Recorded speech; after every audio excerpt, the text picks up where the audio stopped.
అయితే ఇప్పుడు మనం కన్క్లూజన్ వైపు వెళ్దాము. ఇప్పుడు చాలా కీలకంగా నడుస్తుంది ఏంటంటే స్టేట్ సెంట్రిక్గా ఉన్న సర్వే సంస్థలన్నీ కూడా టీడీపీకి వైసీపీకి ఈక్వల్ ఛాన్సెస్ చూపిస్తున్నాయి. కానీ సెంట్రల్ అంటే ఏవైతే నేషనల్ ఛానల్స్ కానీ లేకపోతే నేషనల్ లెవెల్లో పనిచేసిన అన్ని సంస్థలు ఎన్డీఏకి వన్ సైడెడ్గా చూపిస్తున్నాయి. అంటే ఆల్మోస్ట్ 20 నుంచి 25 సీట్లు ఎన్డీఏ అంటే టీడీపీ ప్లస్ బీజేపీ ప్లస్ జనసేనకు సంబంధించిన కూటమి 20 నుంచి 25 సీట్ల వరకు కూడా అంటే మొత్తం క్లీన్ స్వీప్ చేసే అవకాశం ఉందన్నట్టు కూడా అక్కడ కనిపిస్తున్నాయి.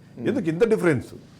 సో మీరు ఆ విధంగా వేసుకున్న ఒకవేళ 25 స్థానాలు వాళ్ళకి వస్తున్నాయని అనుకుంటే 25 ఇంటూ 5 వేసుకుంటే ఎంత అయిపోయింది మనకు? మినిమం 125 రావాలి. 125 అంటే కూటమి గవర్నమెంట్ ఫామ్ చేసేసినట్టే. ఎస్, బేసికల్గా ఆంధ్రప్రదేశ్లో మొన్న జరిగిన ఎలక్షన్స్లో క్రాస్ ఓటింగ్ చాలా ఎక్కువ జరిగింది. ఓకే, ఎంపీ సైడ్ కావచ్చు, ఎమ్మెల్యే సైడ్ కావచ్చు, చాలా డిఫరెంట్ అంటే న్యూ స్టైల్ ఆఫ్ ఓటింగ్ అనుకోవచ్చు మనం.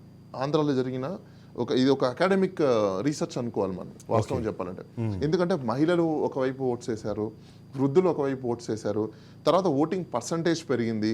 తర్వాత ఓటింగ్ పర్సంటేజ్ పెరగడానికి కారణాలు కూడా ఏంటంటే ఫీజిబిలిటీసు, ఫెసిలిటీసు, అక్కడ ఉన్న ఎమ్యూనిటీసు, ట్రాన్స్పోర్టేషను, బూత్స్ని పెంచడము, అవేర్నెస్ రావడము, ఇవన్నీ ఫ్యాక్టర్స్ ఉన్నాయి.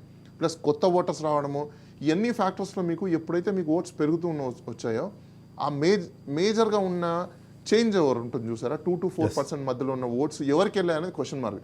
ఎందుకు నేను 2 to 4% మాత్రమే మార్జిన్ చెప్తున్నానంటే వైసీపీ నుంచి కానీ, జనసేన నుంచి కానీ, టీడీపీ నుంచి, బీజేపీ నుంచి, కాంగ్రెస్ నుంచి, ఇలా రకరకాల పొలిటికల్ పార్టీలో ఉన్న ఎగ్జిస్టింగ్ లీడర్స్ ఎవరైతే ఉన్నారో వాళ్ళందరూ బయటకు వచ్చి కొత్త పొలిటికల్ పార్టీస్ పెట్టారు. ఒకప్పుడు మీకు ఒక పొలిటికల్ పార్టీలో ఉండి నామినేషన్ వేసే వ్యక్తి 170 స్థానాలలో నామినేషన్స్ వేయించడానికి, క్యాండిడేట్లను పెట్టించడానికి కెపాసిటీ పెంచుకున్నాడు.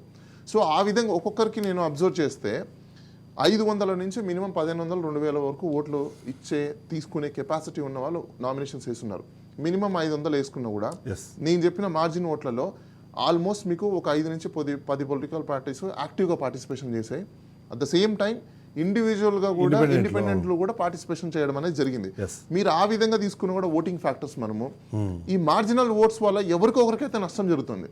దీంతో పాటు నోటా, ఈసారి నోటా ఏ నియోజకవర్గంలో అయినా మీకు మినిమం 2000 నుంచి 2000 అబోనే ఉంటుంది. ఓకే, అందులో నో డౌట్. ఎందుకంటే డిస్సాటిస్ఫాక్షన్ కూడా అలానే ఎక్స్ప్రెస్ చేశారు, రైట్, నోటాని కూడా అలానే ఎక్స్ప్రెస్ చేశారు.